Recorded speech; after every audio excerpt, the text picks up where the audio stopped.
जब तक मोह है तब तक दुख है। ये वाक्य छोटा है, लेकिन इसके अंदर छुपा सत्य बहुत विशाल है। तू दुखी क्यों है? क्योंकि तू बंधा हुआ है रिश्तों से, चीजों से, अपेक्षाओं से। तू हर उस चीज से जुड़ गया है जो एक दिन तुझसे छूट जाने वाली है।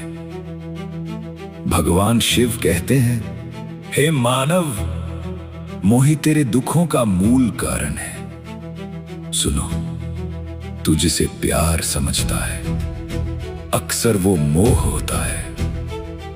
प्यार में स्वतंत्रता होती है, लेकिन मोह में बंधन होता है।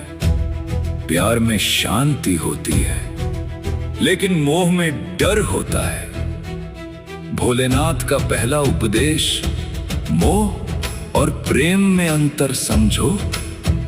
तू किसी से इसलिए जुड़ता है क्योंकि तुझे उससे कुछ चाहिए, उसका साथ, उसकी मौजूदगी, उसकी स्वीकृति।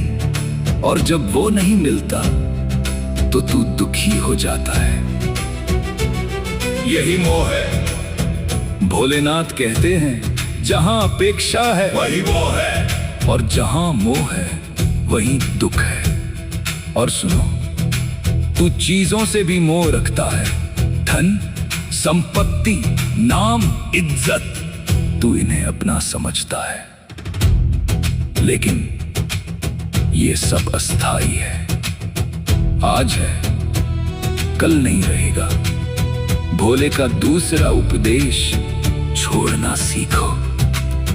जो चीज छूटने वाली है उसे पकड़कर रखने की कोशिश मत करो, क्योंकि जिसे तुम पकड़कर रखोगे वही तुम्हें सबसे ज्यादा दर्द देगा।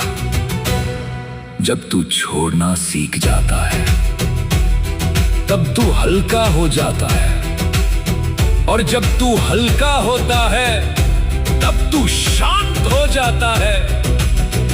भोलेनाथ का तीसरा उपदेश, स्वयं से जुड़ो।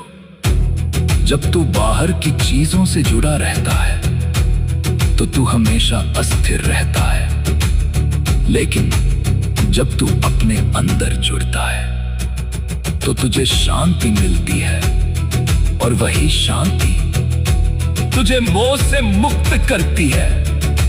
एक गहरी सच्चाई दुख चीजों में नहीं, तेरे लगाव में है। अगर तू लगाव छोड़ दे तो दुख भी खत्म हो जाता है। जब भी तुझे किसी चीज या इंसान के जाने का डर लगे, जब भी दिल बेचैन हो, तो एक पल के लिए रुकना और खुद से कहना, ये भी अस्थाई है। और फिर दिल से कहना, ओम नमः शिवाय। क्योंकि जो शिव को समझ लेता है वो मोह से ऊपर उठकर सच्ची शांति पा लेता है। जब तक मोह है तब तक दुख है, लेकिन भगवान शिव का अंतिम उपदेश, मोह को त्याग, स्वयं को पहचान, क्योंकि सच्ची मुक्ति इसी में छुपी है।